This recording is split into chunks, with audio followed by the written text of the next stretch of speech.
Después de 30 años sirviendo mesas con dedicación, un hombre poderoso entró al restaurante y gritó frente a todos: «No quiero ser atendido por esta vieja». La humillación fue terrible, pero lo que no sabía es quién era realmente ese hombre. Y lo que sucedió después cambió todo. Comenta de qué ciudad nos estás viendo y quédate hasta el final porque esta historia te dejará sin palabras. No olvides suscribirte y dejar tu like para más historias que te llegarán al corazón. Llevaba 30 años sirviendo mesas en el mismo restaurante del centro de la Ciudad de México. Mis manos conocían cada pliegue del mantel blanco, cada peso de la bandeja de plata, cada gesto necesario para que los comensales se sintieran como reyes. A mis 68 años, había visto pasar generaciones enteras por aquellas puertas de cristal emplomado, familias celebrando bautizos, parejas sellando compromisos, empresarios cerrando negocios que cambiarían industrias completas. Conocía cada rincón de ese lugar, el crujido específico de la tercera tabla del suelo junto a la ventana que daba a Paseo de la Reforma, el ángulo exacto en que debía inclinarse la luz de la tarde para crear ese ambiente dorado que los clientes fotografiaban constantemente. El aroma que emanaba de la cocina cada mañana cuando Teresa comenzaba a preparar el mole base, ese olor a chocolate, chile y especias que me había recibido durante más de 10,000 días de trabajo. El restaurante se llamaba La Hacienda Imperial y había sido durante décadas uno de los establecimientos más prestigiosos de la zona rosa. Sus paredes guardaban historias de presidentes, artistas, escritores famosos. Yo había servido a todos ellos con la misma dedicación meticulosa, el mismo orgullo silencioso de quien sabe que su trabajo, aunque invisible para muchos, era la columna vertebral de aquel templo gastronómico. Pero aquella tarde de octubre, cuando el sol comenzaba a teñir de naranja los edificios Art Deco y las primeras luces de la ciudad parpadeaban entre el smog vespertino, algo cambió para siempre. El hombre entró como una tormenta, traje italiano impecable de un azul marino tan oscuro que casi parecía negro, reloj que brillaba más que mis esperanzas de jubilación, probablemente costaba más que mi salario de 3 años, zapatos de piel tan lustrados que reflejaban las lámparas de araña del techo, y esa expresión de quien cree que el mundo le debe reverencias por el simple hecho de existir. Lo acompañaban 3 personas que reían de cada palabra suya como si fueran chistes inolvidables. Una mujer de traje sastre color crema que asentía con entusiasmo excesivo. 2 hombres más jóvenes que parecían estar memorizando cada gesto del líder del grupo, como estudiantes ansiosos ante un maestro cruel. Mi compañero Carlos me indicó con un gesto que me tocaba atenderlos. Era mi turno, mi mesa, mi responsabilidad. Respiré hondo. Ajusté mi chaleco negro que había planchado con cuidado esa mañana, alicé mi delantal blanco impoluto y me acerqué con la sonrisa profesional que había perfeccionado durante décadas. Una sonrisa que había sobrevivido a crisis económicas, terremotos, pandemias y 1000 pequeñas humillaciones cotidianas. Buenas tardes, señores. Bienvenidos a la Hacienda Imp. No pude terminar. Sus ojos me recorrieron de arriba a abajo con un desprecio tan palpable que atravesó mi uniforme, mi dignidad, mis 30 años de servicio impecable. El tiempo se detuvo en ese segundo que duró su evaluación silenciosa. «No quiero ser atendido por este viejo». El grito retumbó en el salón como un disparo. Las conversaciones se congelaron instantáneamente. Los cubiertos dejaron de tintinear contra la porcelana.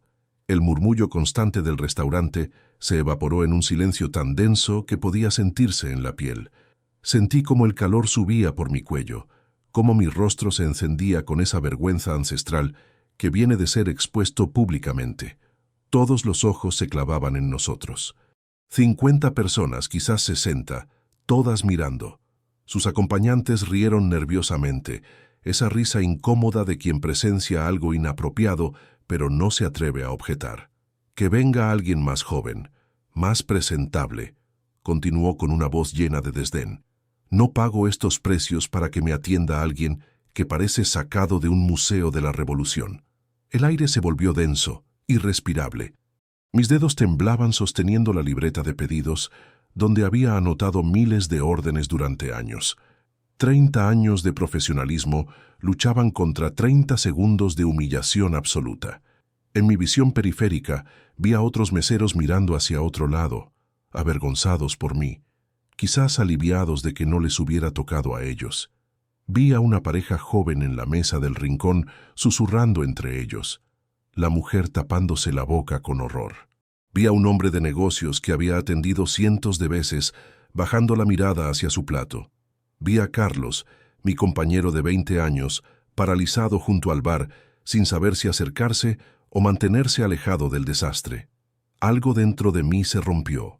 No fue rabia lo que sentí primero, sino una tristeza profunda y antigua que me recordó cada vez que había tragado insultos sutiles, cada vez que había sonreído ante la grosería disfrazada de exigencia, cada vez que había escuchado a alguien hablar sobre mí, como si fuera un objeto parte del mobiliario, cada vez que había considerado mi trabajo como algo menor, como si servir a otros fuera menos digno que cualquier otra profesión. Pero entonces, mientras sentía que mis piernas temblaban y mi visión se nublaba por lágrimas que me negaba a derramar, recordé algo. Recordé quién era antes de convertirme en invisible. Recordé a la Margarita de 23 años que había entrado a este restaurante con sueños y ambiciones. Recordé a la mujer que había criado sola a 2 hijos mientras trabajaba dobles turnos. Recordé cada sacrificio, cada madrugada, cada momento en que había elegido la dignidad del trabajo honesto. Y entonces, en ese momento de claridad dolorosa, tomé una decisión que cambiaría todo. «Disculpe las molestias, señor», murmuré con una voz que no reconocí como mía, una voz pequeña y quebrada que me dolió pronunciar. Me di la vuelta, pero en lugar de buscar a otro mesero como esperaban, caminé directamente hacia la oficina del gerente. Cada paso resonaba en mis oídos como un tambor fúnebre. Sentía las miradas de mis compañeros clavadas en mi espalda, algunas compasivas, otras incómodas, algunas probablemente pensando, «Gracias a Dios que no fui yo». Carlos apartó la vista cuando pasé junto a él, y ese gesto de cobardía me dolió más que el grito del hombre.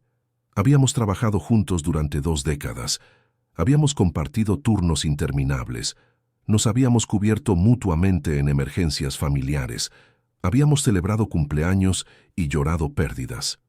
Pero en ese momento, cuando más necesitaba un aliado, eligió la seguridad del silencio. El pasillo hacia las oficinas nunca me había parecido tan largo. Pasé junto a las fotografías en blanco y negro que decoraban las paredes, imágenes del restaurante en los años 50, cuando abrió sus puertas. Fotos de celebridades que habían comido allí. Pedro Infante, María Félix, Diego Rivera. De pronto, esas imágenes me parecieron acusatorias, recordándome una época dorada que quizás nunca existió o que existió solo para algunos. Emilio llevaba apenas 2 años en el puesto de gerente, pero conocía mi historia. Lo había entrenado yo misma cuando empezó como mesero junior hace 8 años. Le había enseñado la diferencia entre servicio mecánico y servicio con alma. Había estado en su boda.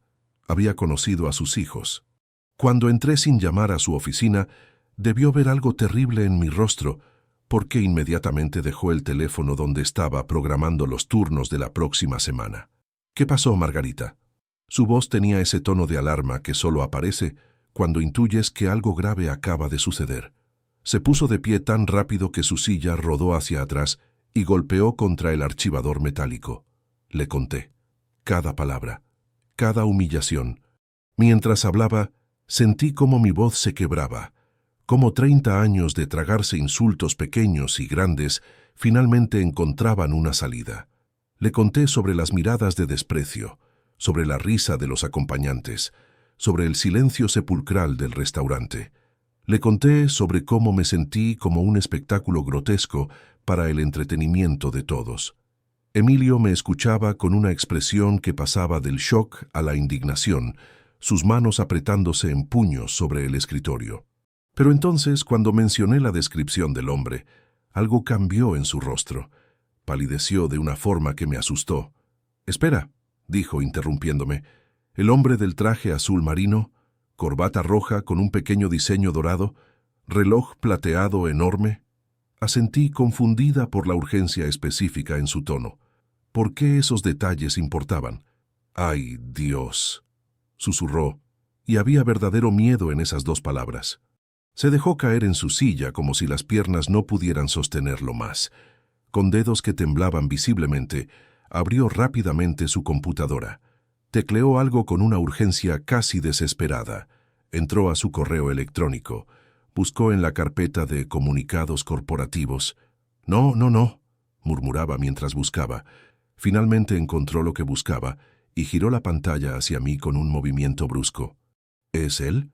Era un artículo de prensa económica publicado en El Financiero hacía exactamente 2 semanas. El titular rezaba: Cadena Internacional de Restaurantes nombra nuevo director regional para México. Y allí, ocupando la mitad superior del artículo, estaba su fotografía. El rostro del hombre me devolvió la mirada desde la pantalla. Rodrigo Santamaría, nuevo director regional de Gastronomía Imperial Group, la cadena multinacional a la que pertenecía la Hacienda Imperial. 42 años, MBA de una universidad estadounidense prestigiosa, experiencia en reestructuración empresarial y optimización de recursos humanos. Había sido nombrado para modernizar la imagen de la marca y renovar el personal para adaptarse a las expectativas del consumidor contemporáneo. Las palabras bailaban frente a mis ojos. Renovar, modernizar, optimización de recursos humanos. Códigos elegantes, eufemismos corporativos que significaban una sola cosa: eliminar lo viejo, desechar lo que ya no encajaba en la visión pulida y juvenil que vendía mejor en Instagram. Mi corazón se detuvo por completo. El aire se escapó de mis pulmones. La habitación dio vueltas. Acababa de ser humillada públicamente, destrozada frente a 50 testigos por mi nuevo jefe. Un jefe que ni siquiera sabía que yo existía, que no conocía que había entrenado a 18 meseros que ahora trabajaban en restaurantes de toda la ciudad, que no sabía que había salvado este restaurante durante la crisis económica de 2008, trabajando dobles turnos sin quejarse, cubriendo turnos de compañeros enfermos, sacrificando días festivos con mi familia. Que no sabía que había rechazado 3 ofertas de restaurantes competidores por lealtad a este lugar que ahora sentía como una trampa. Un jefe que me veía como un estorbo decorativo, como algo viejo y feo que desmerecía su visión moderna. «Margarita». La voz de Emilio sonaba lejana, como si viniera desde el fondo de un túnel. «Margarita, mírame». Me tomó de las manos. Estaban heladas. «Espera aquí. No te muevas. Voy a arreglar esto». «Espera aquí», repitió Emilio con una determinación que nunca le había visto.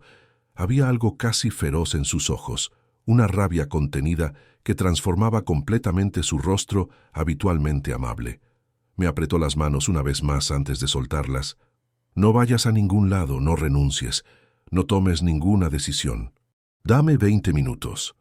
Me dejó sola en la oficina, donde el zumbido del aire acondicionado era lo único que acompañaba mi respiración entrecortada y el latido acelerado de mi corazón. Me senté en la silla de visitas, esa silla de plástico incómoda, donde me había sentado para incontables reuniones de evaluación durante 3 décadas. Evaluaciones que siempre habían sido excelentes. A través de la puerta entreabierta, pude ver cómo Emilio se acercaba a la mesa de Santamaría con pasos decididos. Vi cómo el rostro del director pasaba de la arrogancia casual a la confusión cuando Emilio se presentó formalmente, con esa rigidez corporal que indica problemas serios. Vi cómo sus acompañantes dejaban de reír y se enderezaban en sus asientos, percibiendo el cambio de atmósfera. Emilio señalaba hacia la oficina, hacia mí. Decía algo que no podía escuchar, pero que hacía que Santamaría frunciera el ceño. Luego, ambos se levantaron. Los acompañantes de Santamaría intentaron seguirlos, pero Emilio negó con la cabeza firmemente. Esto era privado. Desaparecieron hacia la sala de juntas, esa habitación pequeña al fondo del restaurante donde se discutían asuntos administrativos. Me quedé allí, temblando, preguntándome si acababa de perder mi trabajo, Si 30 años de lealtad terminarían en este momento gris de octubre. Pensé en mi apartamento en la colonia Narvarte, en las facturas que esperaban sobre la mesa de la cocina, en mi nieta Sofía que comenzaría la universidad el próximo año y a quien había prometido ayudar económicamente. Pensé en mi pensión que aún faltaban 2 años para poder cobrarla completa. Pensé en mi edad, en lo difícil que sería encontrar otro empleo a los 68 años en un mercado que adoraba la juventud. Pensé en las palabras de Santa María: modernizar, renovar el personal. 15 minutos se sintieron como 15 horas. El reloj de pared marcaba cada segundo con un tic-tac que se sentía como una cuenta regresiva hacia mi destrucción. Podía escuchar el murmullo distante del restaurante, volviendo lentamente a la normalidad, las conversaciones reanudándose con esa incomodidad que queda después de presenciar algo vergonzoso. Finalmente, escuché pasos acercándose, pesados, lentos. Emilio entró primero a la oficina y detrás de él venía Santa María. Pero algo había cambiado fundamentalmente en el director. Su postura era completamente diferente. Sus hombros, antes erguidos con arrogancia corporativa, ahora se veían tensos de una forma distinta, cargados. Su rostro había perdido ese barniz de superioridad automática. «Señora Margarita», comenzó, y la formalidad de ese «señora» me tomó completamente por sorpresa. Nadie me había llamado así en años. Los clientes decían «señorita» si eran educados, o simplemente chasqueaban los dedos si no lo eran. Mis compañeros me llamaban Marga. ¿Podemos hablar? No era una orden. Era una petición, casi una súplica. Asentí porque no confiaba en mi voz. Emilio cerró la puerta de la oficina, otorgándonos privacidad pero quedándose dentro, como testigo silencioso de lo que estaba por venir. Santa María se sentó, no en la silla del gerente detrás del escritorio, símbolo de poder y autoridad, sino en la otra silla de visitas, al mismo nivel que yo. Ese gesto, pequeño pero tremendamente significativo, hizo que mi pulso se acelerara de una forma diferente. Había algo en su lenguaje corporal que no era performativo, algo genuino en su incomodidad. Permaneció en silencio un momento largo, mirando sus manos como si nunca las hubiera visto antes. Cuando finalmente habló, su voz sonaba diferente, más baja, rasposa. «Emilio me ha mostrado algo que debía haber visto desde el principio», dijo lentamente. «Algo que debía haber sabido antes de siquiera poner un pie en este restaurante». Sobre el escritorio de Emilio desplegó mi expediente personal completo, una carpeta manila gruesa, abultada con 30 años de documentación.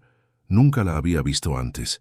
No sabía que existía este registro detallado de mi vida laboral. Emilio comenzó a pasar páginas lentamente, como un fiscal presentando evidencia irrefutable. 30 años de evaluaciones de desempeño, cada una marcada con las calificaciones más altas posibles, comentarios de diferentes gerentes a lo largo de las décadas, excepcional atención al detalle, la mesera más confiable que hemos tenido, insuperable conocimiento del menú y maridajes, el mejor activo del restaurante. Si todos los empleados fueran como Margarita, este lugar sería perfecto. Pero había más. Cartas. Docenas de cartas de agradecimiento de clientes que específicamente me solicitaban cuando hacían reservaciones.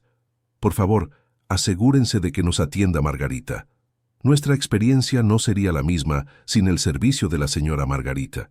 Venimos desde Guadalajara específicamente porque sabemos que ella estará allí». Había fotografías que nunca había visto. Fotografías donde aparecía yo sirviendo a personas que no recordaba eran famosas en ese momento.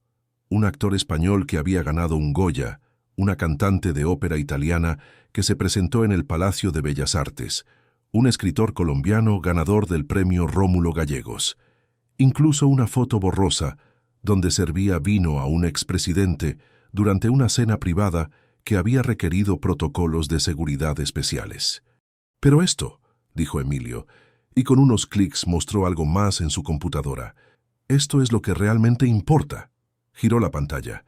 Era una página de la guía gastronómica más prestigiosa de América Latina, la Guía Gourmet Continental. En la sección dedicada a la Hacienda Imperial había un párrafo resaltado en amarillo.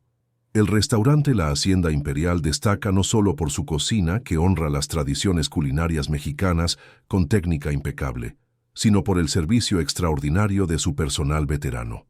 Especialmente notable es su mesera estrella, cuya memoria para las preferencias de clientes regulares, atención microscópica a detalles y capacidad para anticipar necesidades antes de que se expresen, establecen el estándar de excelencia en la capital. En una industria obsesionada con la juventud, este establecimiento demuestra que la verdadera maestría viene solo con años de dedicación. Sentí cómo las lágrimas luchaban por salir, pero las contuve con toda la fuerza de voluntad que me quedaba. Nunca había visto esa reseña. Nunca nadie me había dicho que mi nombre aparecía en una guía internacional. Nunca nadie me había mostrado esas cartas, esas fotografías, esos comentarios. Durante 30 años había hecho mi trabajo asumiendo que era invisible, asumiendo que era reemplazable, asumiendo que mi valor era tan mínimo como mi salario. Y finalmente, Emilio respiró hondo antes de continuar, girando nuevamente su laptop. Está esto. Era la grabación del sistema de seguridad, video y audio en alta definición, instalado hace 2 años como medida de seguridad después de un robo. Presionó play. En la pantalla me vi a mí misma acercándome a la mesa. Mi postura era perfecta a pesar de mis 68 años. Mi sonrisa era genuina a pesar de la fatiga de un turno largo. Mi voz sonaba clara y profesional. Buenas tardes, señores. Bienvenidos a la Hacienda Imp. Y luego el grito de Santa María, amplificado por los altavoces de la computadora. No quiero ser atendido por este viejo. Las palabras crueles resonaron en la pequeña oficina, seguidas de las risas nerviosas de sus acompañantes y los comentarios despectivos. Que venga alguien más joven, más presentable. No pago estos precios para que me atienda alguien que parece sacado de un museo de la Revolución. El video mostraba mi rostro. Vi mi propia humillación grabada para la posteridad. Vi cómo mis manos temblaban.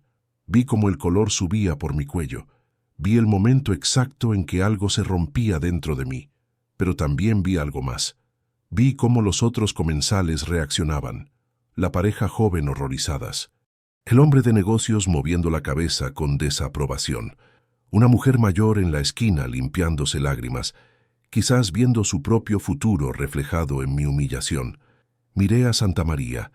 Tenía los ojos cerrados con fuerza, las manos apretadas en puños sobre sus rodillas. Su mandíbula estaba tensa, los músculos de su cuello sobresalían. Cuando abrió los ojos, estaban enrojecidos. Vi cómo Santa María cerraba los ojos con fuerza, como si cada palabra del video fuera un golpe físico directo a su conciencia. Y en ese momento, en esa oficina pequeña que olía a papel viejo y café frío, comprendí algo fundamental. Este hombre poderoso, este ejecutivo que probablemente manejaba presupuestos de millones, estaba genuinamente avergonzado. No era performativo, no era actuado para control de daños. Era real. El silencio que siguió al video era del tipo que pesa físicamente, que se asienta sobre los hombros como una manta húmeda, un silencio que exigía ser llenado con verdad, con palabras que importaran. No tengo palabras para disculpar lo que acaba de ocurrir, dijo Santa María finalmente abriendo los ojos. Estaban brillantes, al borde de las lágrimas. He cometido un error imperdonable. Se detuvo, negó con la cabeza con violencia. No, espere. Eso es minimizar lo que hice. Llamarlo error es cobarde. No fue un error. Los errores son accidentales. Esto fue crueldad intencional. Fue desprecio consciente. Fue todo lo que está mal en esta industria, en este mundo, en personas como yo, que olvidan que tienen poder para destruir vidas con palabras. Me miraba directamente ahora, forzándose a sostener mi mirada aunque le costara. Fue la expresión más clara de un prejuicio que he cultivado sin cuestionarlo. La creencia de que lo viejo no tiene valor, que la experiencia es obsolescencia, que solo lo nuevo, lo joven, lo moderno merece existir. El silencio volvió, pero esta vez era mi turno de llenarlo. Durante años, comencé, y mi voz salió más firme de lo que esperaba, alimentada por 3 décadas de silencio roto finalmente. He servido a personas como usted. He escuchado conversaciones sobre millones de pesos mientras ganaba apenas lo suficiente para pagar renta y comida. He sonreído mientras me trataban como muebles, como decoración que se mueve y habla. He limpiado mesas donde se decidían fusiones empresariales que harían ricos a algunos y desemplearían a miles. Me incliné hacia adelante. Necesitaba que entendiera. He visto a hombres proponer matrimonio y a mujeres rechazarlos. He visto familias celebrar nacimientos y despedir a sus muertos. He sido testigo silenciosa de infidelidades, de negocios corruptos, de secretos que harían temblar reputaciones. Y en todo ese tiempo, nadie me vio realmente. Era invisible, útil, pero invisible. Mi voz comenzó a elevarse sin que pudiera controlarla. Pero nunca, nunca en 30 años me había sentido tan pequeña, tan humillada, tan completamente destruida como hoy, porque al menos la invisibilidad tenía dignidad. Ser ignorada es diferente a ser despreciada públicamente, como basura que contamina el ambiente. Santa María había bajado la cabeza. Sus hombros temblaban ligeramente. Cuando habló nuevamente, su voz era apenas un susurro. «Mi padre», empezó, luego se detuvo. Tragó saliva con dificultad. Respiró hondo, llenando sus pulmones como si se preparara para sumergirse en aguas profundas y dolorosas. «Mi padre era maestro carpintero», continuó finalmente, Fernando Santamaría Ruiz. 65 años. Toda una vida perfeccionando su oficio en Oaxaca. Hacía muebles con técnicas que aprendió de su padre, que las aprendió del suyo. Podía mirar un pedazo de madera y ver el mueble escondido dentro, como los escultores dicen que ven la estatua en el mármol. Se pasó las manos por el rostro, un gesto de agotamiento emocional profundo. Hace 6 meses, la empresa donde trabajaba fue comprada por una corporación internacional. Trajeron consultores, hicieron auditorías, analizaron eficiencias operativas. Decidieron que los métodos de mi padre eran artesanales en lugar de industriales, que no se alineaban con los procesos modernos de manufactura. Lo despidieron junto con otros 16 trabajadores mayores de 60. Emilio y yo escuchábamos en silencio absoluto. Esta confesión no estaba en ningún plan corporativo de control de daños. «Murió 2 semanas después del despido», dijo Santa María, y ahora las lágrimas corrían libremente por su rostro sin que hiciera esfuerzo por ocultarlas. Los médicos certificaron que fue un infarto masivo, pero yo sé que fue un corazón roto. Sé que fue la pérdida de identidad. Mi padre no sabía ser nada más que carpintero. Sin su trabajo, sin su propósito, simplemente se apagó. Se limpió las lágrimas con el dorso de la mano, un gesto tan vulnerable que contrastaba completamente con el ejecutivo arrogante de hace 1 hora. ¿Sabe qué me dijo cuando lo vi en el hospital conectado a esas máquinas que pitaban? «Ya no sirvo para nada, hijo. Soy un estorbo viejo». Un hombre que había construido altares para iglesias, que había hecho cunas para 3 generaciones de familias, que había enseñado su oficio a decenas de aprendices, creía que no servía para nada. Su voz se quebró completamente. Y hoy yo le hice sentir exactamente eso a usted. Vi el mismo desprecio que debe haber visto mi padre en los ojos de esos consultores. Usé el mismo lenguaje cruel disfrazado de estándares modernos. Me convertí en el tipo de persona que mató a mi padre. El silencio que siguió era sagrado de alguna manera. El tipo de silencio que existe cuando se comparte un dolor tan profundo que las palabras ordinarias no pueden tocarlo. «Lo siento», dijo finalmente, mirándome directamente. «Sé que esas palabras son insuficientes. Sé que no puedo deshacer lo que hice. Pero lo siento desde un lugar tan profundo que no sabía que existía hasta hace 40 minutos, cuando Emilio me mostró quién es usted realmente. No, corrijo, me mostró que debí ver quién era usted desde el principio, que debí tratar a cada persona con esa consideración básica, independientemente de su edad o posición. No esperaba esa confesión, no esperaba esta vulnerabilidad cruda, no esperaba ver a este hombre poderoso deshacerse frente a mí, mostrándome sus heridas más profundas. La pregunta salió de mis labios antes de poder pensarla. ¿Y ahora qué? ¿Qué cambia realmente? Santa María se incorporó en su silla, limpiándose el rostro con un pañuelo que sacó del bolsillo interior de su saco. Algo había cambiado en su expresión. La vergüenza todavía estaba allí, profunda y real, pero ahora había también determinación, una resolución que parecía venir de un lugar más auténtico que cualquier decisión corporativa.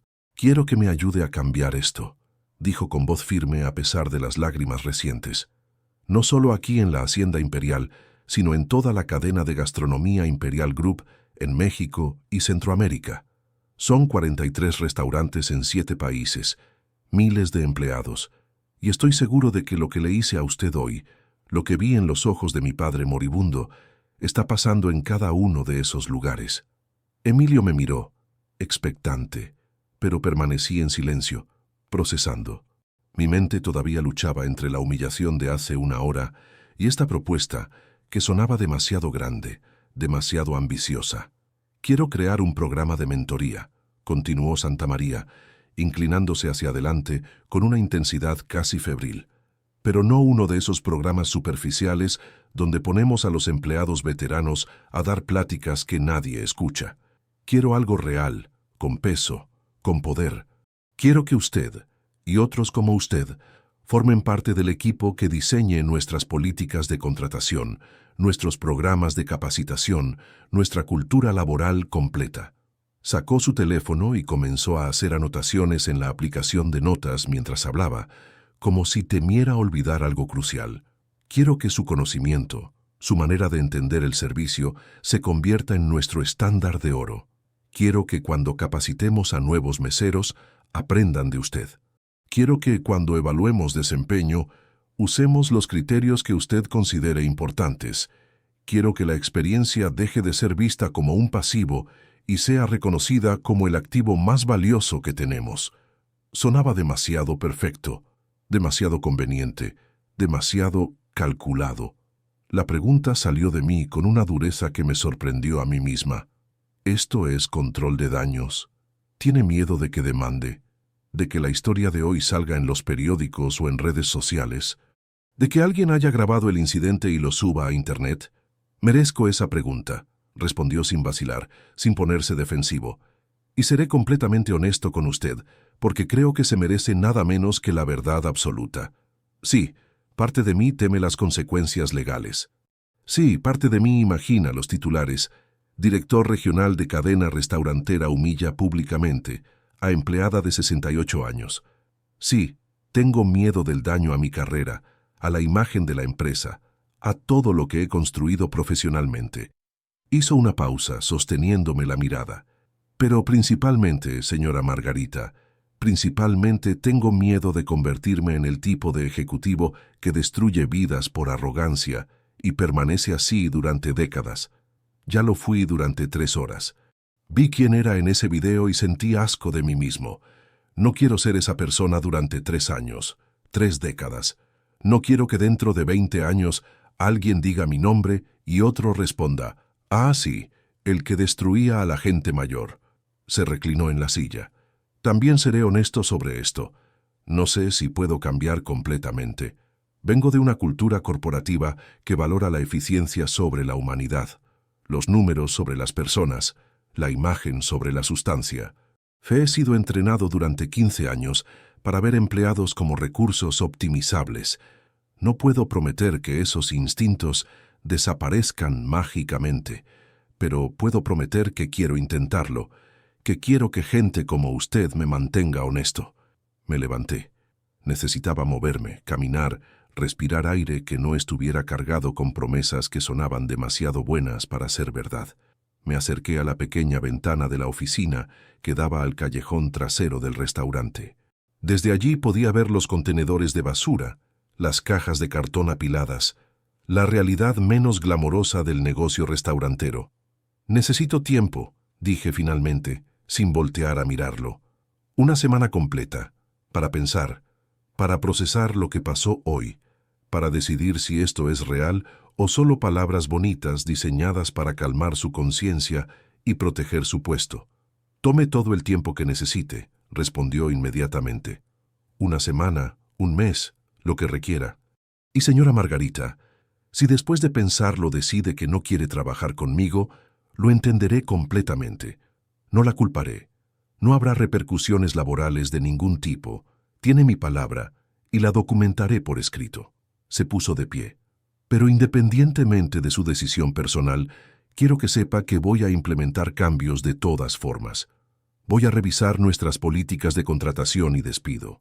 Voy a cuestionar cualquier decisión que parezca estar basada en prejuicios de edad.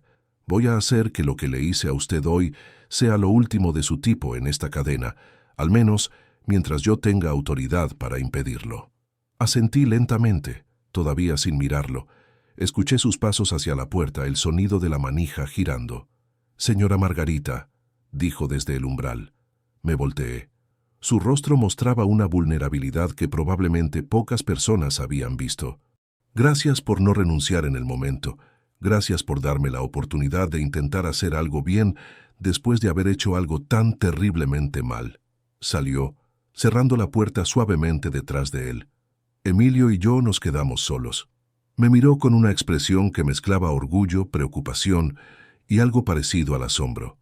«¿Qué piensas?», preguntó finalmente. «Pienso», respondí lentamente, «que mi voz acaba de ser escuchada por primera vez en 30 años. Y no sé qué hacer con eso». Los siguientes días fueron extraños, surreales, como caminar por un mundo que había cambiado fundamentalmente, pero que se veía igual en la superficie. Volví a mi rutina diaria, pero algo había cambiado irrevocablemente. Llegaba al restaurante a las 10 de la mañana, como siempre. Me cambiaba en el pequeño vestidor de empleados, como siempre. Preparaba mis mesas, verificaba el inventario de cubiertos, repasaba las reservaciones del día, como siempre. Pero mis compañeros me miraban diferente. Algunos con admiración apenas disimulada, otros con envidia que intentaban ocultar, algunos con miedo palpable de que mi situación, mi confrontación con el poder, pusiera en riesgo sus propios empleados precarios. Carlos, mi compañero de 20 años, me evitaba activamente. Cuando nuestros caminos se cruzaban en el salón, miraba hacia otro lado, encontraba súbitamente algo urgente que hacer en dirección opuesta. Su cobardía dolía más que el grito de Santa María. Al menos Santa María había sido un extraño actuando según sus prejuicios. Carlos me conocía.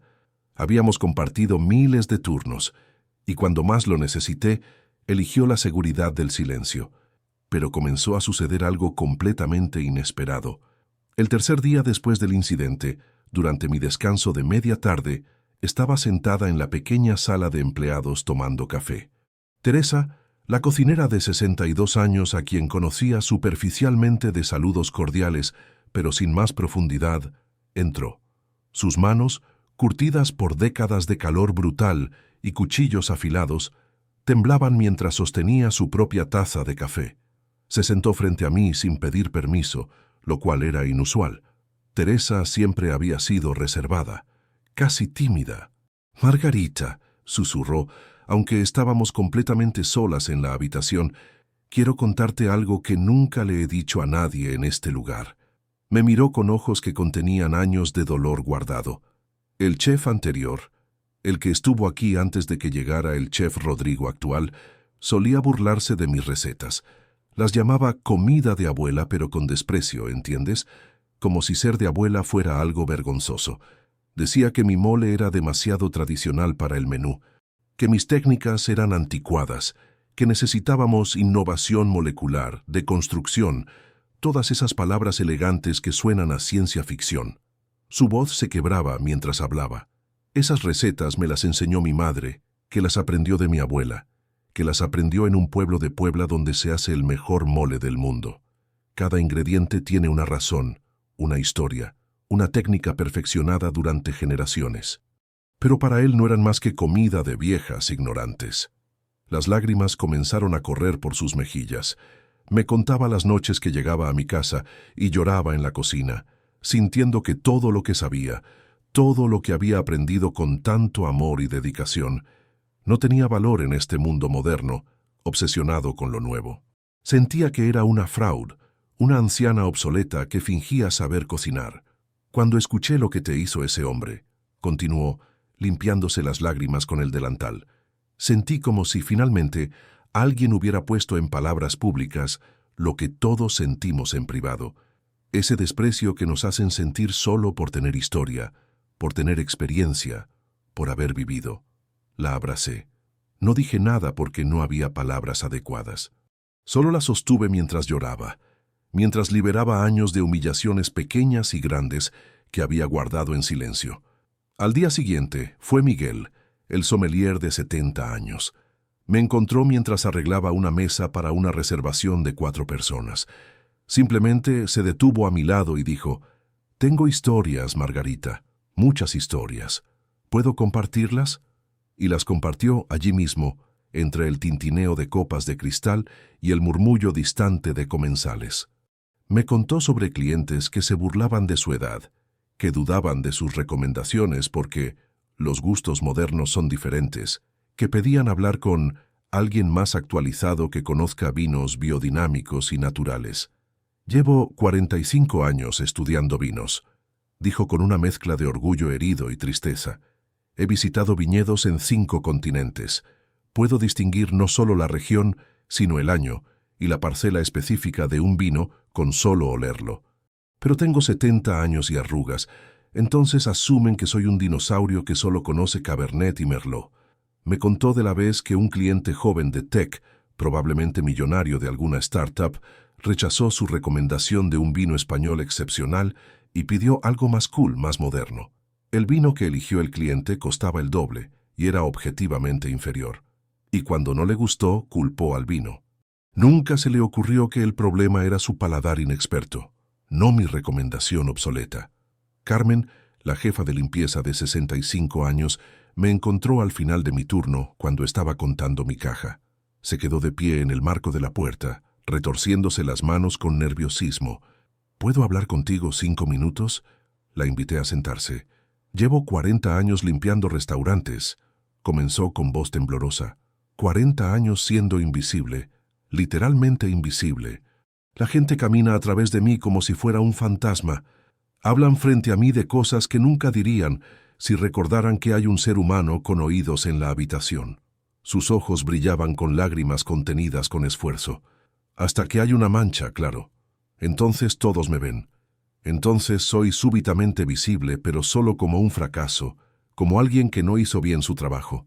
¿Sabes cuántas veces he querido gritar que sin mí, sin nosotras, porque somos principalmente mujeres mayores, este lugar sería un desastre en 3 días?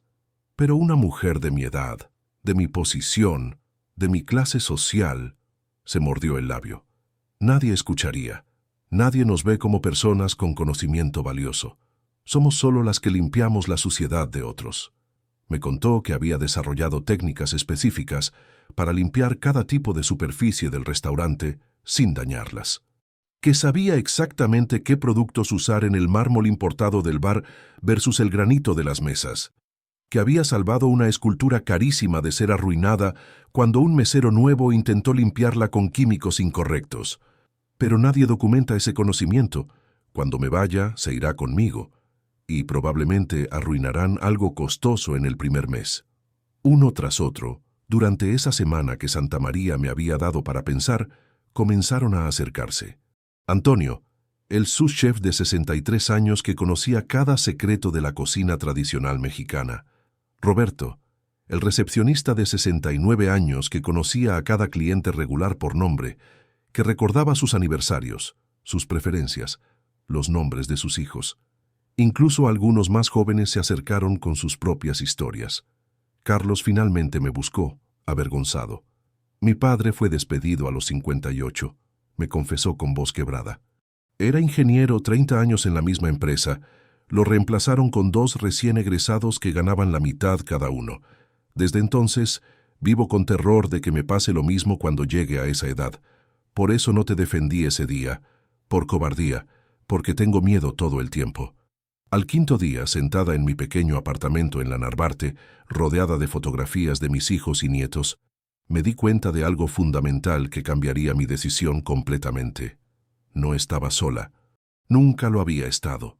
Éramos una comunidad silenciosa, una red invisible de personas que habían construido estos lugares con nuestras manos callosas, nuestro sudor honesto, nuestra dedicación incuestionable. Habíamos dado décadas de nuestras vidas.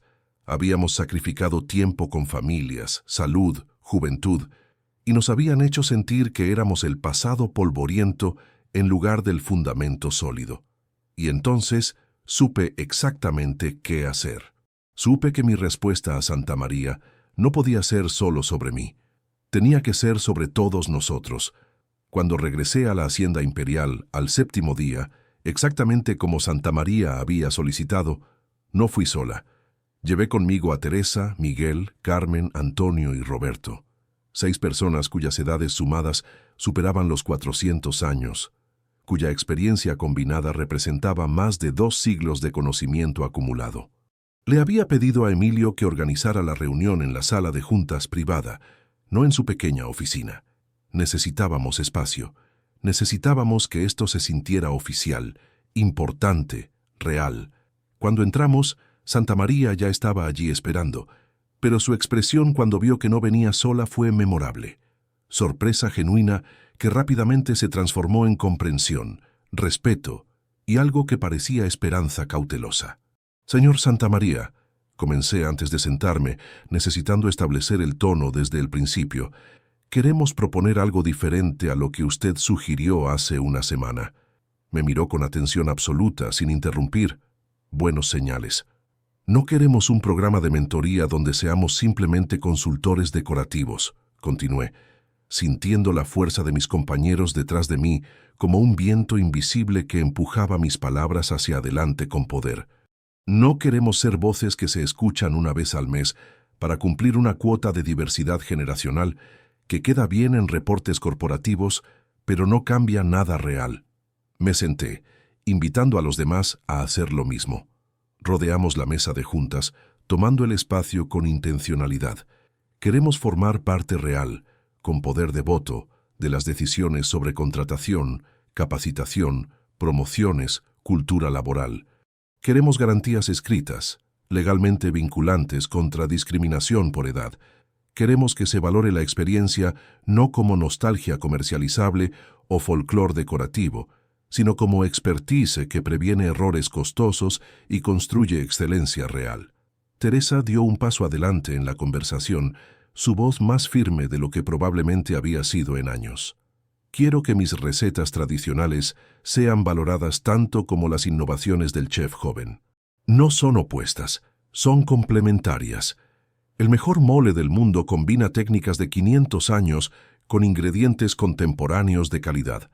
Pero necesito que se respete la base antes de experimentar con ella». Miguel añadió con una dignidad tranquila: «Quiero que cuando recomiende un vino, no se asuma automáticamente que estoy desactualizado, que mi conocimiento sea el punto de partida, no algo que se tolera por caridad. Que los sommeliers jóvenes aprendan de mí antes de decidir que saben más». Carmen, habitualmente la más tímida, encontró una voz que retumbó en la sala: «Quiero que mi conocimiento sobre mantenimiento y limpieza sea documentado, valorado, transmitido. Quiero entrenar a las nuevas generaciones en lugar de ser reemplazada por ellas sin ceremonia ni reconocimiento». Uno a uno expresaron sus necesidades, sus límites, sus sueños guardados durante décadas de silencio forzado. Antonio habló sobre la importancia de entender ingredientes locales antes de intentar fusiones internacionales. Roberto, sobre la construcción de relaciones con clientes que generan lealtad generacional que ninguna campaña de marketing puede comprar. Santa María tomaba notas furiosamente en su laptop, asentía, hacía preguntas genuinas que demostraban que realmente estaba procesando en lugar de simplemente esperar su turno para hablar. Cuando terminamos, después de casi 2 horas, se quedó en silencio un largo momento. «Esto es mucho más ambicioso que lo que yo propuse», dijo finalmente, y hubo un momento de tensión donde no supimos cómo interpretar esa afirmación. «Y es exactamente lo que necesitamos, lo que yo necesito». Cerró su laptop.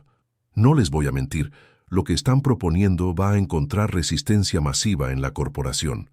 La junta directiva está compuesta principalmente por hombres entre 40 y 50 años, que crecieron en una cultura de eficiencia sobre humanidad. Van a cuestionar cada punto. Van a pedir justificaciones financieras. Van a argumentar sobre costos versus beneficios». Se reclinó en su silla. Pero aquí está lo que puedo prometer. Voy a pelear cada una de esas batallas a su lado. Voy a usar mi posición, mi acceso, mi privilegio para darles una plataforma. Y voy a usar algo más poderoso: números. Abrió nuevamente su laptop y giró la pantalla hacia nosotros. Era una presentación de datos que había estado preparando. Pasé esta semana analizando datos de toda nuestra cadena. Restaurantes con personal promedio de mayor edad tienen 23% menos rotación de empleados. Eso significa menos costos de entrenamiento, menos errores de servicio, menos pérdida de conocimiento institucional. Avanzó a la siguiente diapositiva. Restaurantes donde el personal veterano entrena a nuevos empleados tienen 31% mejor retención de empleados junior. Se quedan más tiempo, aprenden más rápido, cometen menos errores costosos. Siguiente diapositiva. Y lo más impactante, satisfacción de clientes es 28% más alta en restaurantes donde hay balance generacional visible, donde los comensales ven experiencia y juventud trabajando juntas. Nos miró directamente. Van a escuchar los números antes de escuchar lo correcto moralmente, así que les daremos ambos. Y voy a hacer algo más. Cerró la laptop con decisión. Necesito que ustedes no solo participen, sino que lideren, que sean la cara visible de este cambio, que aparezcan en reuniones de junta directiva, que hablen en inauguraciones de restaurantes, que sean imposibles de ignorar. ¿Están dispuestos a eso? Porque va a ser incómodo, va a haber resistencia, va a requerir que enfrenten exactamente el tipo de desprecio que los hizo invisibles durante tanto tiempo. Miré a mis compañeros. Vi miedo en todos sus ojos, sí, pero también algo mucho más fuerte: determinación forjada en años de silencio. Habíamos permanecido invisibles demasiado tiempo, y la invisibilidad es cómoda, pero muere el alma lentamente. Sí, respondí por todos, aunque cada uno asintió individualmente. Estamos listos, más que listos. Hemos estado listos durante décadas. Solo necesitábamos que alguien nos abriera la puerta. Entonces, comencemos, dijo Santamaría, y por primera vez desde que lo conocí, su sonrisa parecía completamente genuina. Los siguientes 3 meses fueron una guerra, no con armas visibles ni batallas obvias, sino con algo más insidioso: presentaciones de PowerPoint, hojas de cálculo, reuniones interminables donde se debatía nuestro valor humano como si fuera una variable en una ecuación financiera. Santamaría organizó reuniones con la Junta Directiva de Gastronomía Imperial Group, donde nosotros 6 presentamos nuestras propuestas. Enfrentamos escepticismo disfrazado de preocupación pragmática, condescendencia velada detrás de sonrisas corporativas, argumentos sobre rentabilidad y imagen de marca moderna, pronunciados con la seguridad de quienes nunca han tenido que cuestionar su derecho a existir en un espacio profesional. Un ejecutivo de marketing, no mayor de 35, con traje perfectamente planchado y vocabulario lleno de anglicismos innecesarios, sugirió que nuestra presencia en materiales promocionales podría alienar al target demográfico joven que es nuestro growth vector principal. Fue Teresa quien respondió, y lo hizo con una calma devastadora que claramente este hombre no esperaba. ¿Sabe cuántos clientes jóvenes, específicamente millennials y generación Z, vienen a la Hacienda Imperial pidiendo comida auténtica como la de mi abuela? ¿Cuántos etiquetan el restaurante en Instagram con hashtags sobre tradición y raíces? Sacó su teléfono y proyectó capturas de pantalla que había recopilado meticulosamente. 326 publicaciones en el último mes usando comida de abuela o recetas tradicionales. El engagement promedio es 340% más alto que posts sobre nuestros platos innovadores. La autenticidad no tiene edad, la calidad no tiene edad, y eso lo sabe cualquiera que entienda gastronomía más allá de tendencias de redes sociales. El ejecutivo se sonrojó. Varios miembros de la Junta asintieron impresionados. Creamos presentaciones exhaustivas con datos duros que no podían ser ignorados. Miguel mostró estadísticas de ventas de vinos recopiladas durante 6 meses. Sus recomendaciones tenían 73% de tasa de aceptación y gasto promedio 45% más alto, comparado con el 54% de aceptación y gasto estándar del sommelier junior talentoso pero inexperto. No es que el joven no tenga conocimiento, explicó Miguel con generosidad. Es que yo he visto 45 años de tendencias. Sé cuando un cliente dice que quiere algo diferente, realmente quiere que lo sorprendan, versus cuando tiene miedo de parecer ignorante y necesita una recomendación segura. Ese tipo de lectura viene solo con años de observación. Carmen presentó algo que dejó a todos genuinamente sorprendidos: reportes de satisfacción de clientes cruzados con zonas de limpieza. Los espacios que ella supervisaba personalmente recibían calificaciones 20% más altas en las encuestas de satisfacción bajo la categoría Ambiente y Limpieza, comparado con áreas supervisadas por personal más joven. No es magia, explicó con una confianza que nunca le había visto. Es atención obsesiva a detalles que solo notas después de limpiar el mismo tipo de espacio miles de veces. Sé qué superficies los clientes tocan más y necesitan desinfección constante. Sé dónde se acumula polvo que no se ve pero se huele.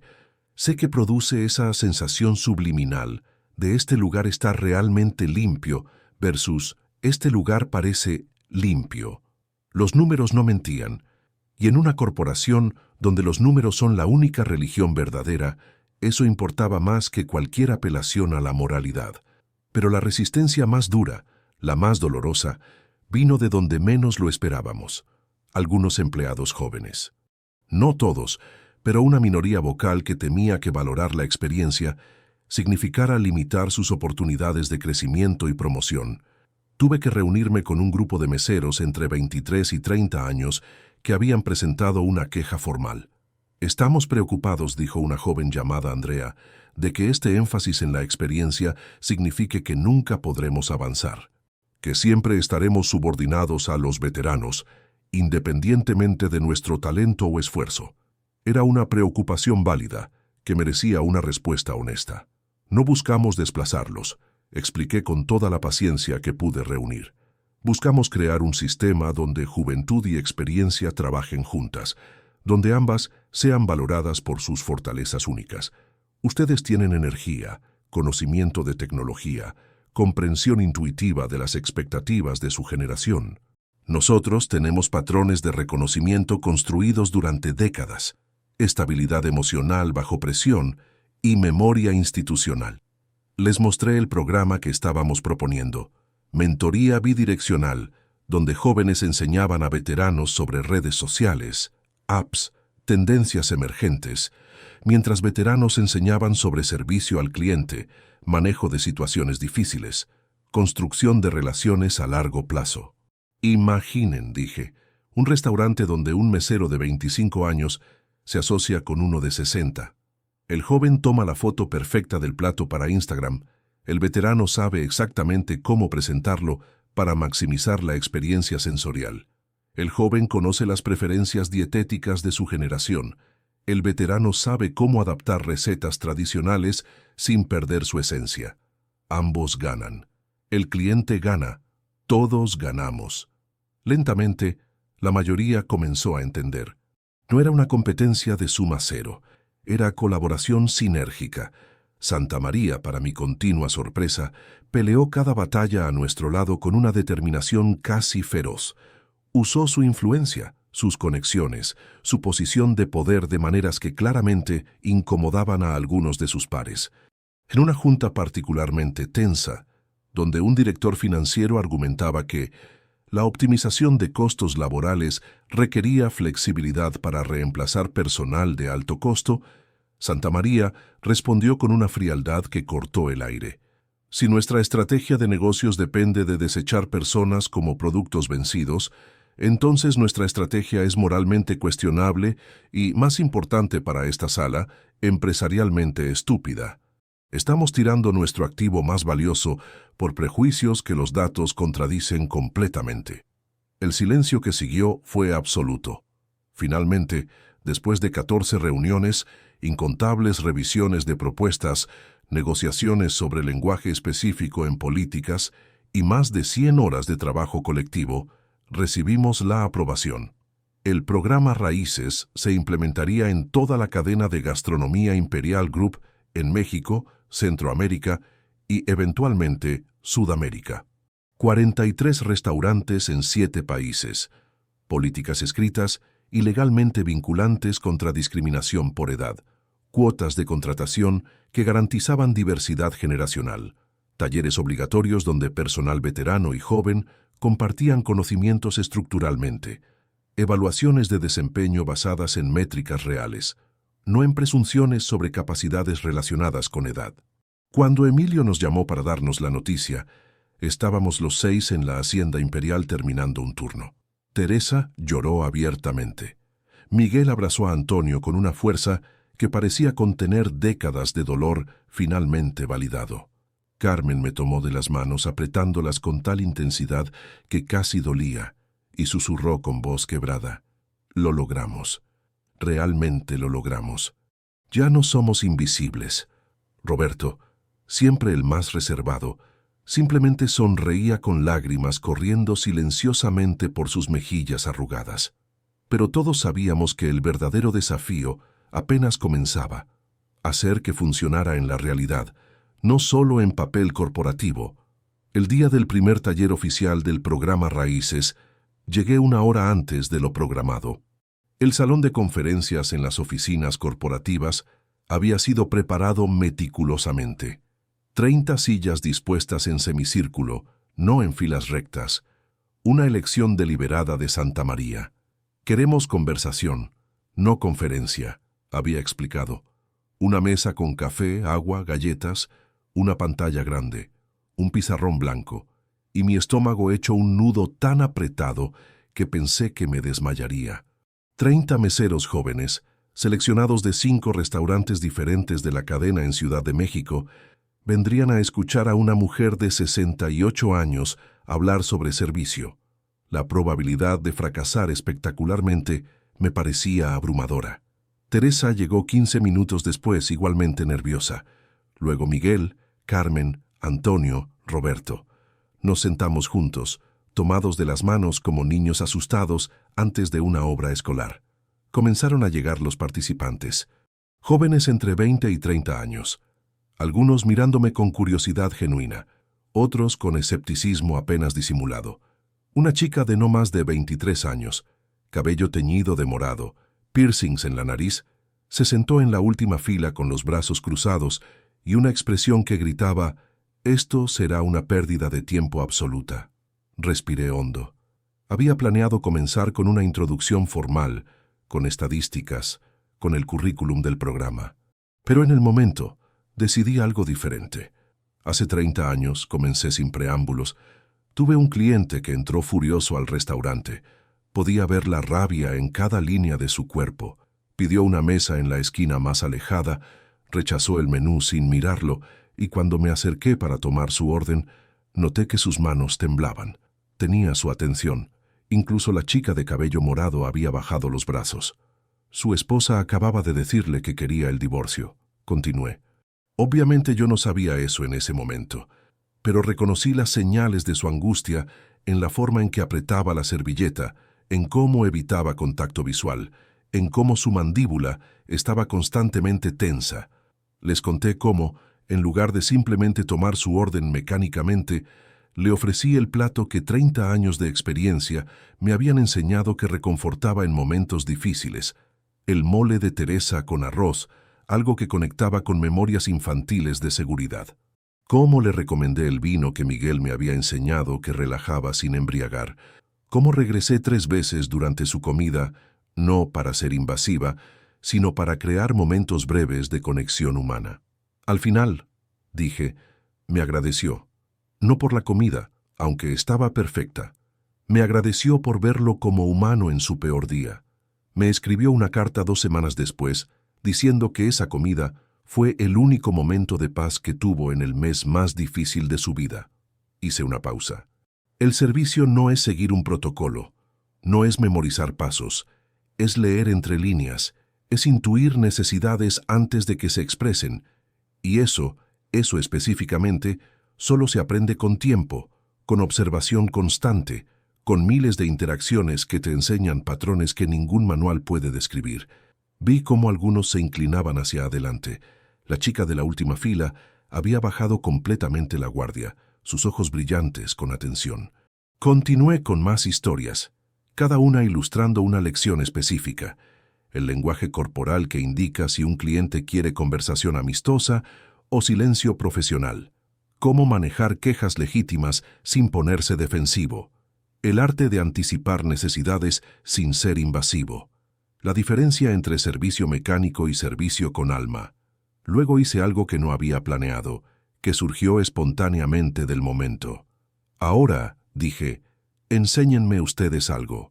¿Qué saben hacer que yo probablemente no sepa? ¿Qué entienden de servicio en 2024 que mis 30 años no me han enseñado? Hubo silencio inicial. Luego un chico de unos 25 años levantó tímidamente la mano. Redes sociales. Cómo crear momentos instagrameables que hacen que clientes nos promocionen gratis. Cómo un plato bien presentado puede generar cientos de impresiones orgánicas. Le pedí que explicara en detalle. Tomé notas visibles en el pizarrón. Hice preguntas genuinas que demostraban que realmente quería aprender. No solo estaba siendo condescendiente. La atmósfera cambió completamente en ese momento. Dejó de ser la vieja enseñando a los jóvenes y se convirtió en una conversación real, un intercambio verdadero. Otros comenzaron a participar. Una chica explicó sobre restricciones dietéticas modernas que no existían en 1994, vegano versus vegetariano, sin gluten por celiaquía versus por preferencia, intolerancias a FODMAP que yo ni siquiera sabía que existían. Un chico habló sobre cómo la generación Z valoraba autenticidad y transparencia sobre perfección pulida. Ellos me enseñaron sobre tecnología que podía mejorar servicio, no reemplazarlo. Sobre apps de reservación que recordaban preferencias de clientes. Sobre cómo las tendencias de su generación en realidad reforzaban lo que yo había dicho. Valoraban experiencia humana real en un mundo cada vez más automatizado. Yo les enseñé sobre matices emocionales invisibles, sobre servicio que trasciende transacciones y crea lealtad generacional, sobre el valor de la memoria a largo plazo en construcción de relaciones con clientes que regresan durante décadas.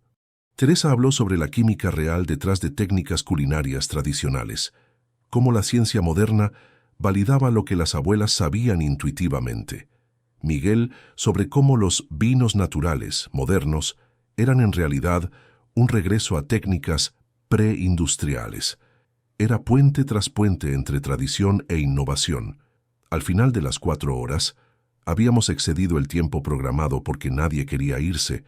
La chica de cabello morado se acercó con lágrimas corriendo por sus mejillas. Mi abuela era mesera, me dijo con voz temblorosa. Trabajó 40 años en un restaurante en Monterrey hasta que la despidieron a los 67 porque el nuevo dueño quería imagen joven. Murió 6 meses después. Mi mamá dice que murió de corazón roto. Se limpió las lágrimas con el dorso de la mano, dejando manchas de rímel. Nunca entendí por qué mi abuela amaba tanto su trabajo. Para mí era solo servir mesas, algo temporal mientras encontraba mi verdadera carrera. Pero hoy entendí que era su arte, su forma de cuidar a la gente, su vocación. Gracias por ayudarme a entenderla. Gracias por devolverle dignidad a lo que ella hacía. Me abrazó, y en ese abrazo sentí que algo profundo estaba sanando. No solo en ella, sino en todos nosotros. En la habitación había una energía diferente, una conexión que había surgido de la vulnerabilidad mutua y el respeto real. Santa María había estado observando desde el fondo de la sala todo el tiempo, sin intervenir. Cuando todos se fueron, se acercó con una expresión que no pude descifrar completamente. Eso, dijo simplemente, fue extraordinario. Y es exactamente la evidencia que necesitamos para la siguiente fase. 6 meses después del lanzamiento oficial del programa Raíces en toda la cadena, estaba preparando el salón de la Hacienda Imperial para el servicio de la tarde cuando Emilio entró corriendo con su teléfono en la mano, tan agitado que casi tropezó con una silla. Margarita, tienes que ver esto, dijo, sin aliento, con una sonrisa tan amplia que parecía dolerle la cara. «Tienes que ver esto ahora mismo». Me mostró un email que había llegado a la cuenta corporativa, pero había sido dirigido específicamente a mí. El asunto decía simplemente: «Gracias por devolverme mi vida». «Estimada señora Margarita», comenzaba en español formal, «mi nombre es Eduardo Salinas y tengo 64 años. Pensaba que era, mesero en el restaurante de gastronomía Imperial Group en Buenos Aires, Argentina. La semana pasada mi gerente me llamó a su oficina y pensé que este era el final que había estado temiendo durante años. Pero en lugar de un despido», continuaba, y podía sentir la emoción temblando a través de las palabras escritas, «me informó que gracias al programa Raíces que usted inició, no solo no me despedirían como temía, sino que me ofrecían un puesto como capacitador oficial del restaurante, con aumento de salario, con respeto, con la oportunidad de enseñar todo lo que sé a la siguiente generación. Llevo 38 años en este trabajo», escribía. 38 años sintiéndome cada vez más invisible. Cada cumpleaños después de los 50 era una amenaza.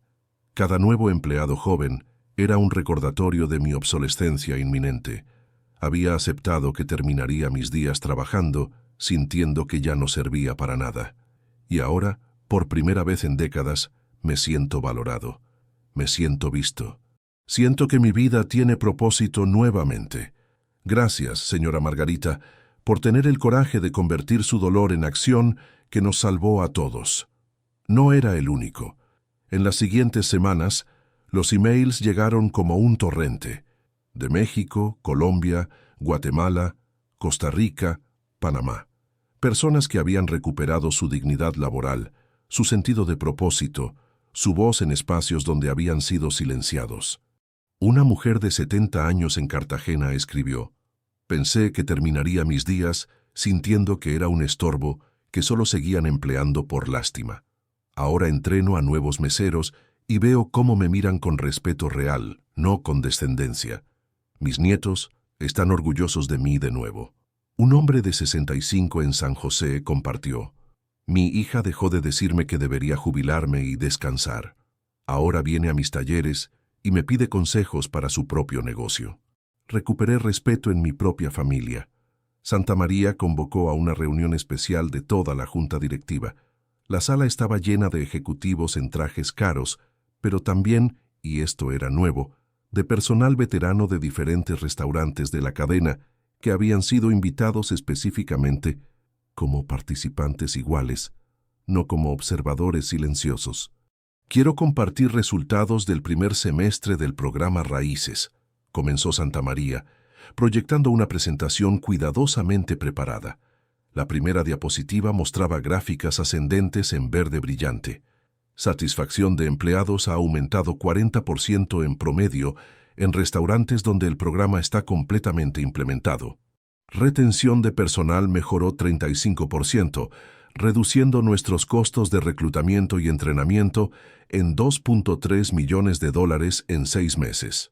Siguiente diapositiva. Pero lo más impactante para esta sala enfocada en resultados, satisfacción de clientes medida por encuestas post-servicio, subió 28%, directamente correlacionada con restaurantes donde el programa Raíces está más activamente implementado.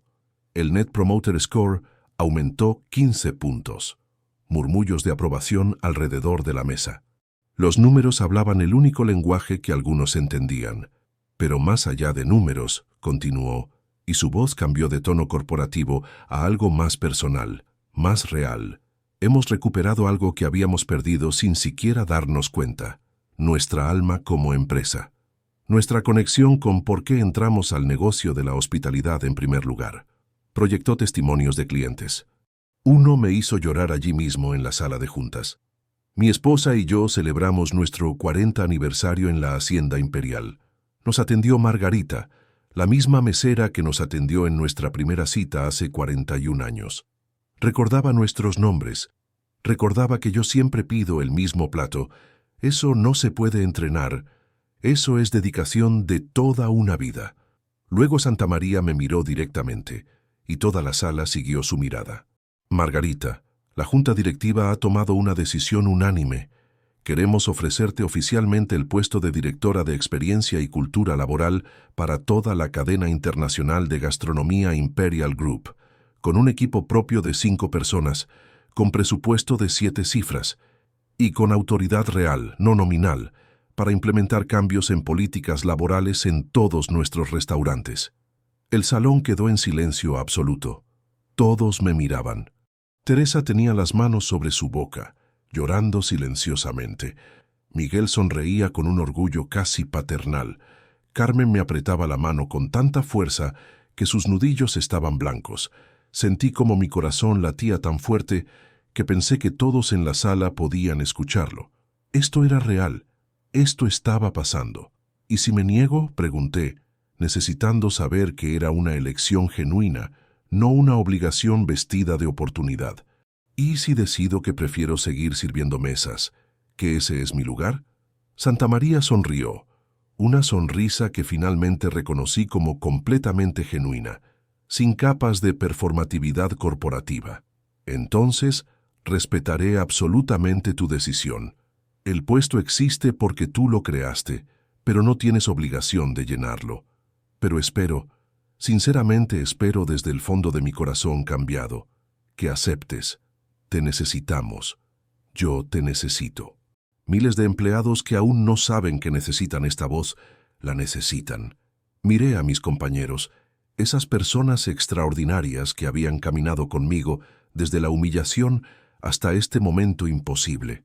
Vi en sus ojos lo mismo que sentía yo. Habíamos empezado algo que no podíamos abandonar a medias. Habíamos encendido una luz que no podíamos permitir que se apagara. Acepto, dije, y mi voz era firme, clara, llena de una convicción que venía de un lugar profundo.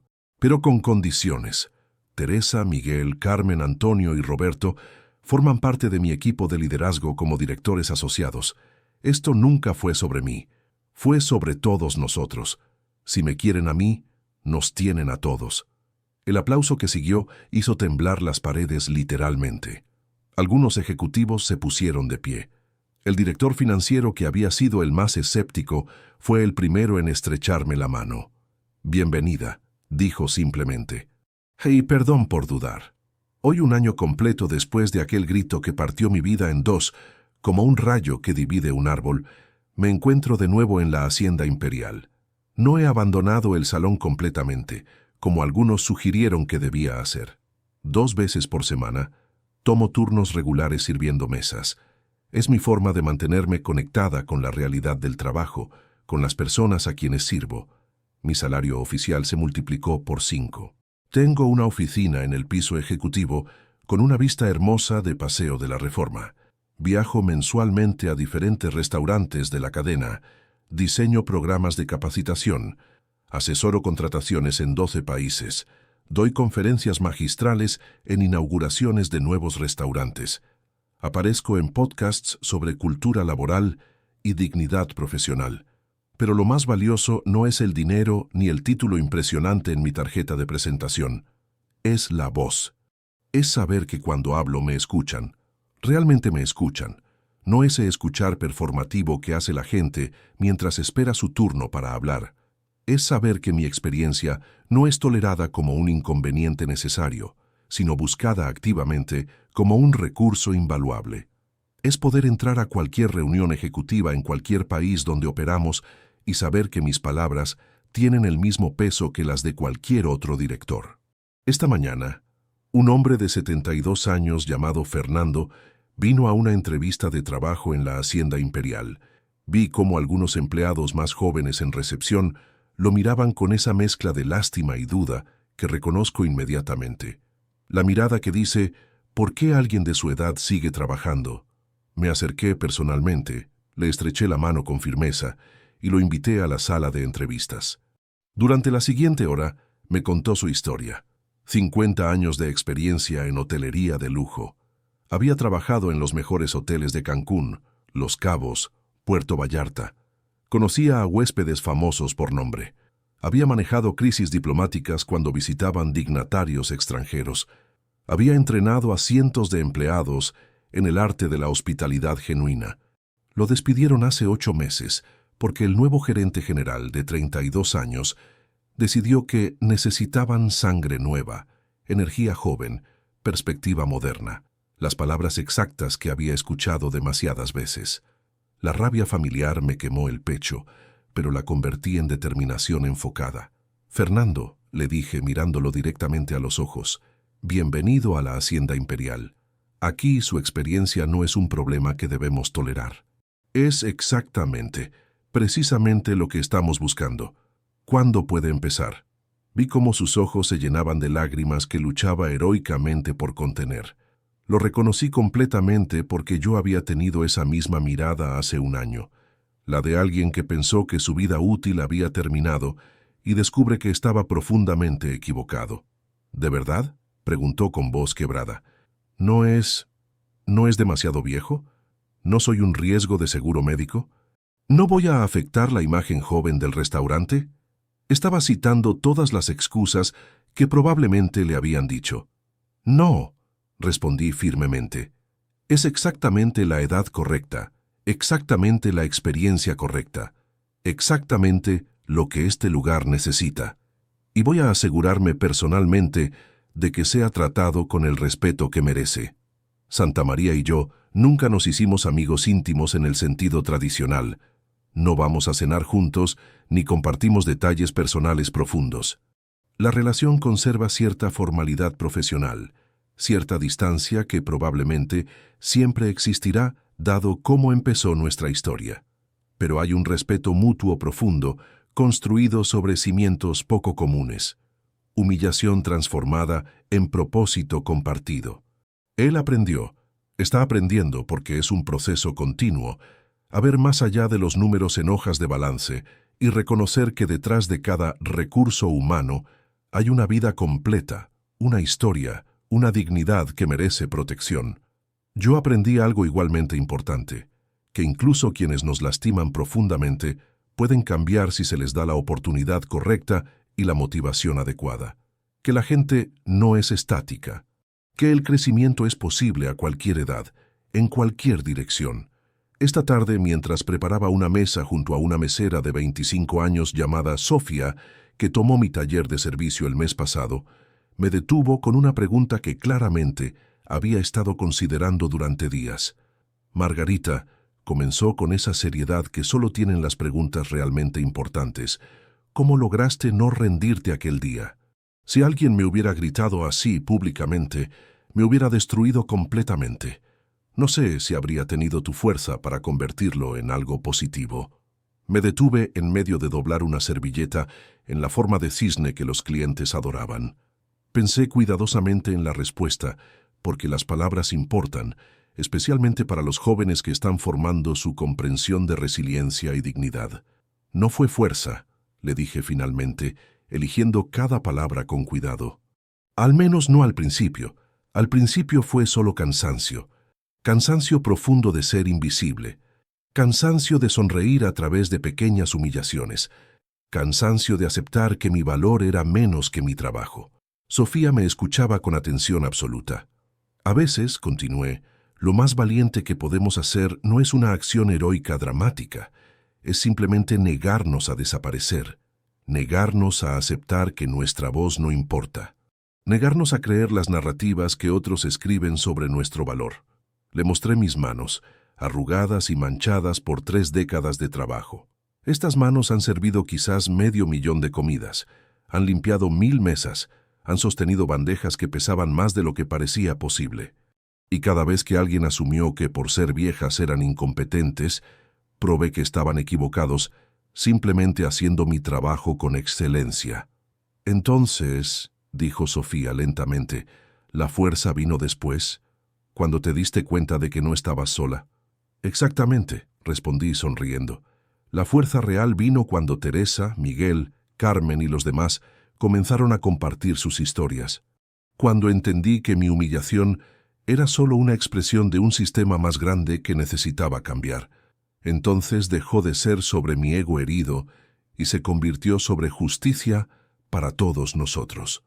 Cuando el restaurante cerró esta noche, hice lo que a menudo hago. Caminé sola por el salón vacío antes de irme. Es mi ritual, mi forma de conectarme con este lugar que ha sido mi segundo hogar durante 31 años. Pasé mi mano por las mesas que conozco tan íntimamente que podría navegar entre ellas en completa oscuridad.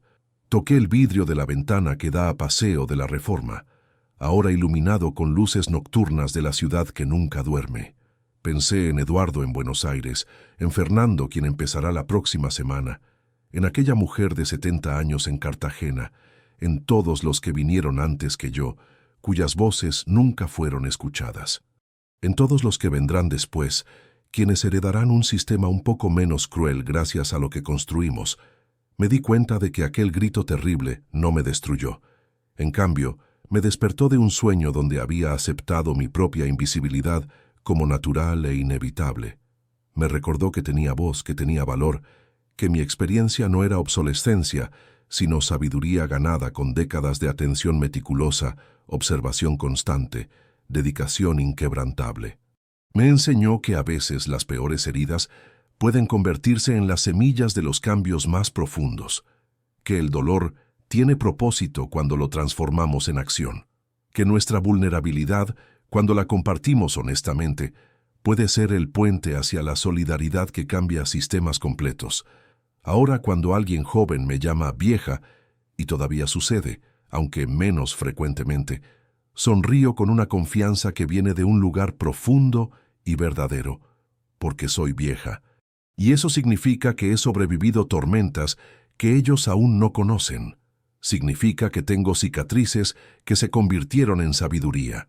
Significa que he visto modas ir y venir mientras los principios fundamentales de dignidad humana permanecen constantes. Significa que soy un puente viviente entre el pasado que merece honrarse con respeto y el futuro que merece construirse con la sabiduría ganada. Significa que mi voz, finalmente y para siempre, se niega absolutamente a apagarse. Salí del restaurante hacia la noche tibia de Ciudad de México, hacia las calles llenas de vida, hacia un futuro que ayudé a construir. Un futuro donde la experiencia y la juventud trabajan juntas, donde todas las voces importan, donde nadie es desechado simplemente por haber tenido el coraje de vivir lo suficiente para volverse sabio. Fin de narrativa.